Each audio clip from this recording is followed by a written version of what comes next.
notes or write down anything, because I tend to, if I write a note down, I'm going to sit there and read it. But today I was thinking about this church and the humble beginnings, where it started and where it's going. And I thought of the song, He Lives. And I'll just read the verse part of it. He lives. Christ Jesus lives today. He walks with me. He talks with me. And along life's narrow way, He lives. Salvation. You ask me how I know He lives. He lives in my heart.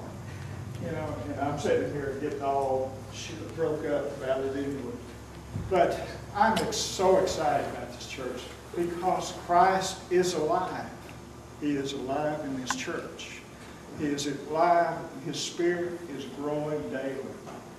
And I came here in, I guess it's 73, 74.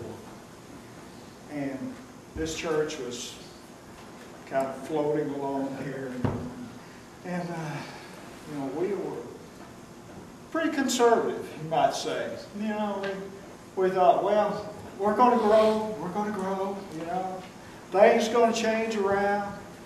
And Fern's husband, he had a vision that we were going to grow. And we added on to the front of the old sanctuary up here and for more seating. And a lot of us said, you know, I don't know. Then we built the educational building that's back here now. We added on to it. And some of us said, oh man, how are we going to pay for this? You know, we're subsidized by the conference, you know, and they're helping pay the salary. And golly, I don't know how we're going to make ends meet. Then we got to the point where God kept talking to us. He kept talking to us.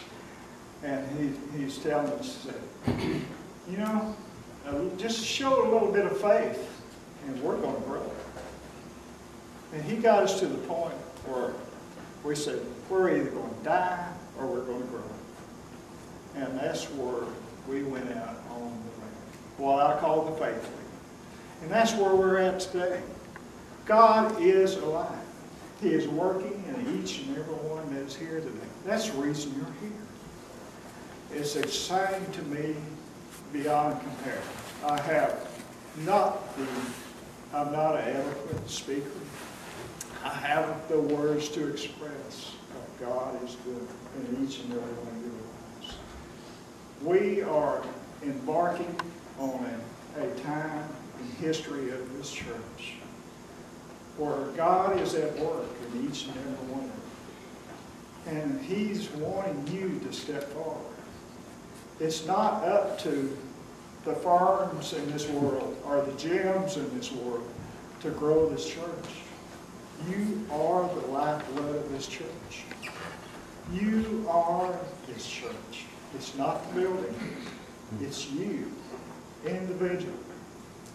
And you have more than adequately spoken that you want to take charge. You want to take this church into the next generation. And that is where we're at right now. You know, I can sit here and tell you about the hard times in the past. Fern's told you about the humble beginnings. But I am so excited, beyond words, of where we are going. What God has planned for each and every one of us. We are here. We are on the threshold. We're ready to make that next step.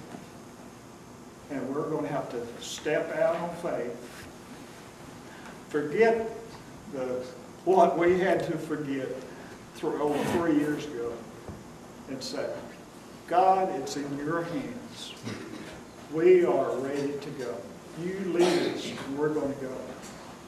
And that's what we did over 3 years ago. We started, and we raised a salary that we couldn't afford. We said, Lord, you know, we know we got to do it.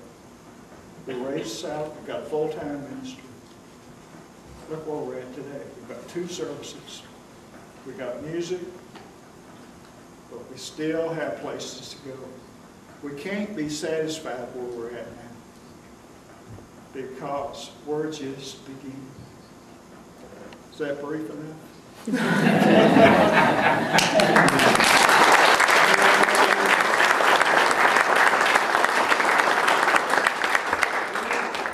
Thank you very much for your passion. When I came 3 years ago and sat around a dinner table with this gentleman, we said, "What's your passion?" And he said, "I want to see this church grow."